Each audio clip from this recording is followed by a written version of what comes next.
What if half the things you believed about the stock market were not true?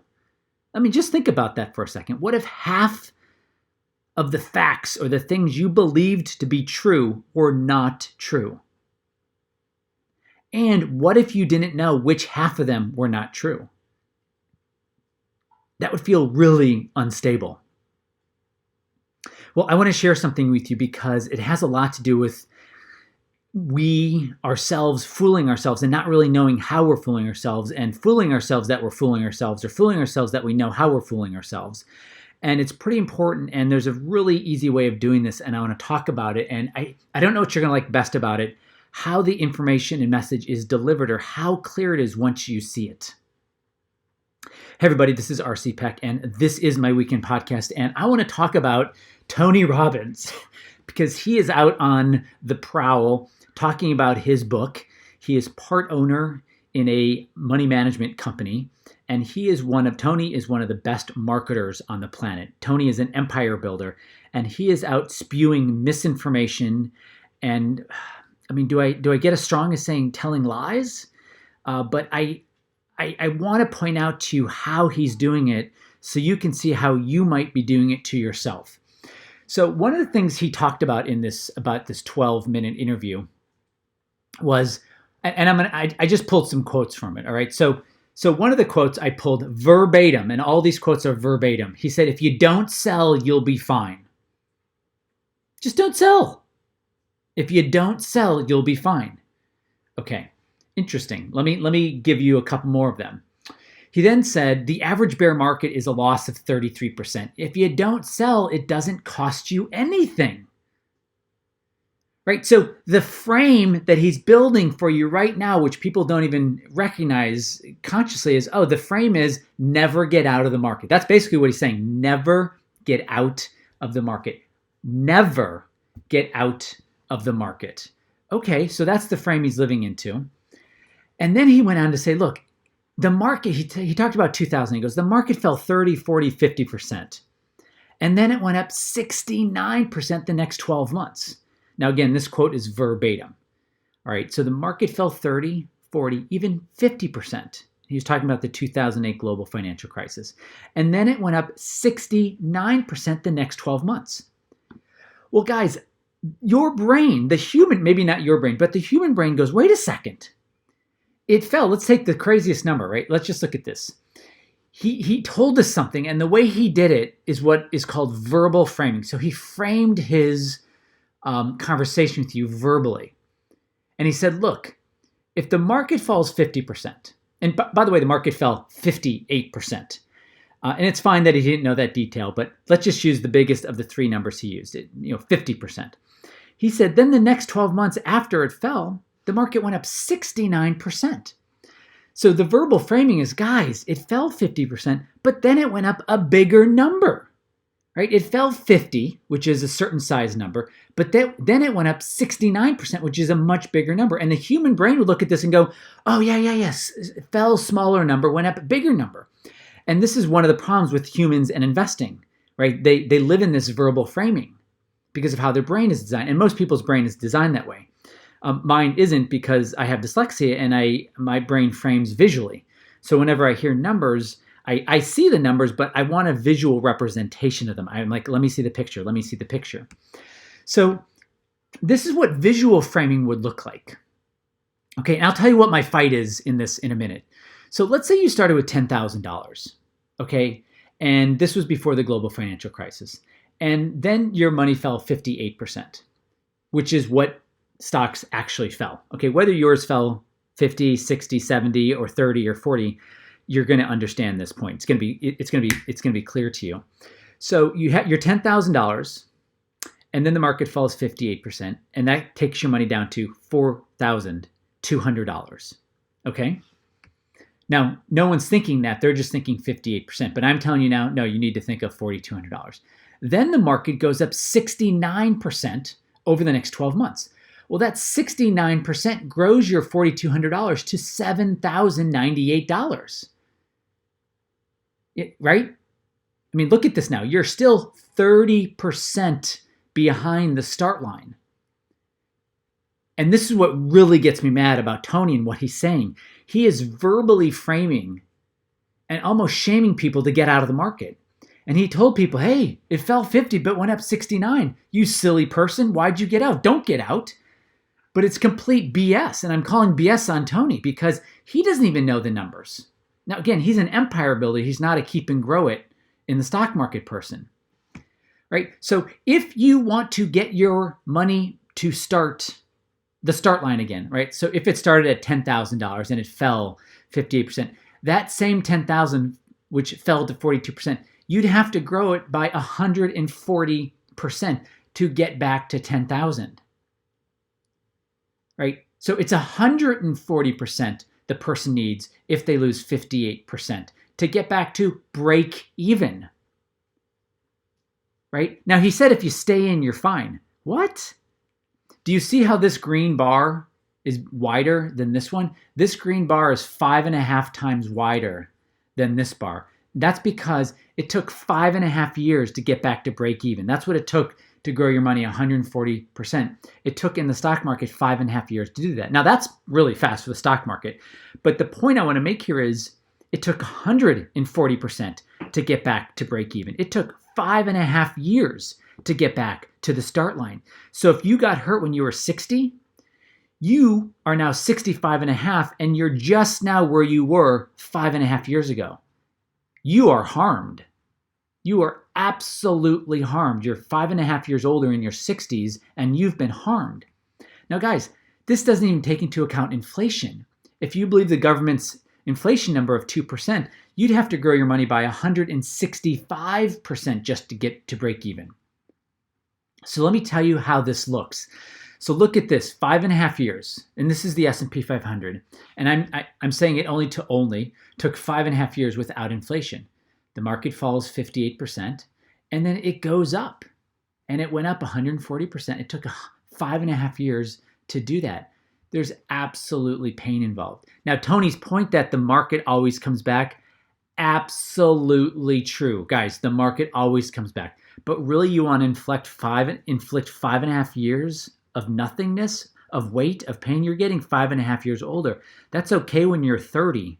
It ain't okay when you're 60 or when you're 64 and you wait and now you're 69.5 and now you're just right back to where you are. But hey, guess what? You have no earnings runway left. You're not earning anymore.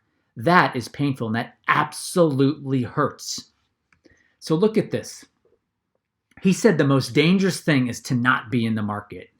What? I just showed you how dangerous it could be to stay in the market. I just showed you how dangerous it could be believing this idea of never getting out of the market. And he says this on national TV and people believe him because he's built empires. He's in front of tens of thousands of people a year. And he's very good at the inspiration and the motivation and showing people how to model things. And he's completely failed. Now, I know a lot of you are like, well, that's Tony. But the point is not it's Tony. The point is that here's someone who is respected framing a conversation to hurt you. And I say this again, the most dangerous thing is to not be in the market. The most dangerous thing is to not be in the market. He's saying do not get out. What? Are you kidding me? Look at this. Here's one of my points. You look at these two. One's an image, and I know you've seen this image before. One's an image. The one on the left says, hey, there might be falling rocks of varying size on the road ahead. Right? That's very easy to see. It's an image. Versus writing all this out in words while you're traveling down this road. There's a chance that one or more rocks of a varying size may fall from the slopes on one or both sides of you. You should be aware of this before you travel this way so that you are cautious of this particular type of hazard. Okay, you could read that and be like, yeah, okay. Or you could go, oh my God, I got to be aware. So look at this. What's going on today? Now I'll come back to Tony, but this is separate from Tony. So if you're like, yeah, RC, I don't follow Tony, but look at this now. This happens in the real investment world with big box advisors and boutique advisors and conventional advisors and story-based pick of the month newsletters. So look at this. This is true, by the way. Emerging markets PE ratio is 9. That's real. I looked it up this morning. It must be real. Emerging markets PE ratio is 9. Now, I just want you to know that's 155% cheaper than the S&P 500's PE ratio, which sits at about 23 using the same measurement, right? So someone who's being verbally framed is like, oh, that's where the value is. Like, if I don't want to be in the market because the market's overvalued at 23 PE ratio, but I don't want to be out of the market, so why don't I just go find a deep value part of the market, which is emerging markets? So that's a verbal frame. Now, I want to compare it to a visual frame. Now, look at this image here. Look at the image. This is an image showing you emerging markets being compared against the S&P 500, right? I call it a power flow chart because it's telling us where money's flowing. And what it's telling us is if this line continues to fall, right? And this is just one of the 4 questions I teach my clients to ask. So they are super clear about what to do, all right? And they don't fall victim to verbal framing, okay? But look at this. For 1, 2, 3, 4, 5, 6, 7.5 years, okay? Emerging market has been getting cheaper and cheaper and cheaper and cheaper. And the whole time, you've been losing money. Now, you don't know it, but this power flow chart is showing you right now, as long as it's falling, you do not want to be in emerging markets. Now, again, it's only one of the 4 questions, so there's 3 others. And when you add all 4 together, and just so you know, to ask those 4 questions and get the answer takes about 60 seconds. And literally in 60 seconds, you can eliminate all the noise in the world and know, hey, is emerging market a great place to put my money? No noise, no news, just looking at the absolute price and say, yes, the power flow chart tells me this. So this is a difference between, PE ratios and words and looking at an image. And what Tony is doing is he's having you focus on words. And he's telling you that you don't get out, because if you get out, you miss out. And it just makes my blood boil. Okay, so what's the takeaway other than not listening to Tony? So first of all, guys, align with the market. Look at the market. What questions are you asking yourself? I talk to people each week, and I had a call with someone today, and I said, I partially apologize because we never talked, and I'm going to be really direct here, but I have my coaching hat on. You can ask, and I did this like, I'm not sure that's the best question you should be asking. And I talked to him about it. I was like, oh, yeah, yes, so you're right. What are the questions? And the thing is, people don't know the right questions, right? But the takeaway is align with the market first. First, find out what the market is doing. Use the best questions. Use the power questions. Get those questions. Get the checklist. Get the system, right? Use those tools. Then you can talk about your age. Of course your age matters. It's just not as important as what the market is doing. Then you can talk about your income needs, how much income you need from your portfolio, right? And then you can talk about price volatility. Of course, guys, this stuff makes sense. But align with the market first and question and question and question. Say, well, what would an image look like? Okay, Tony, down 50%, up 69%. Right? And the problem is people don't know. They've never been trained on what questions to ask. People don't rise to the level of their intelligence. People fall to the level of their training. And people, when they look back, they go, you know what? I actually haven't been trained. I was in a big box sales funnel, and then I was in a story-based pick of the month newsletter funnel. I've never been trained on what's the even right questions to ask. And they're noticing that, and it's hurting them. Stop getting hurt, guys. Hey, guys, thank you so much for being in my world. This is just another step in helping you protect your future and your portfolio. Until next time, this is RC Peck. Hey, guys, if you've been in my world for a while and you're noticing that, is it me? Am I asking the right questions? How has my behavior been? I mean, really be honest with yourself. And you're thinking there might be a better way. There might be a way with stability or steadiness. The next step is super straightforward. You get on my schedule. And I ask you to do something very early on that scares the heck out of so many people that they don't do it. And what I ask is, for us to have a phone conversation. And I got to tell you, this one ask of a phone conversation, it eliminates so many people because they're so scared to even have a phone conversation that they don't even do it.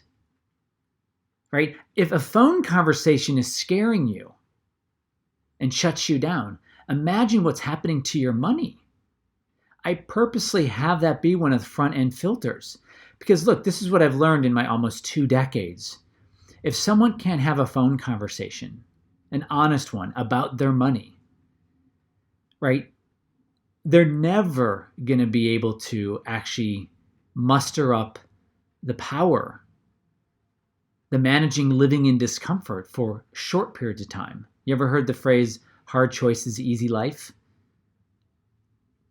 And it's a simple thing like a phone conversation to say, hey, let's look at your portfolio. Let me show you where the leaks are.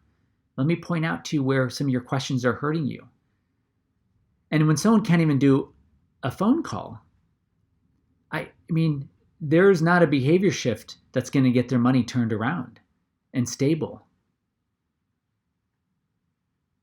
So that step is it's straightforward, and it's purposely a phone call.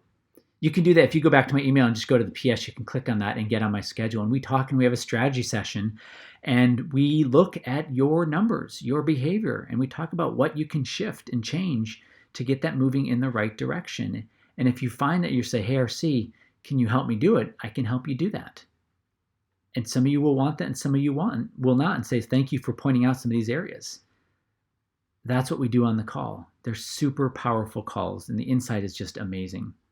Thanks so much, guys. I will speak with you soon. Take care.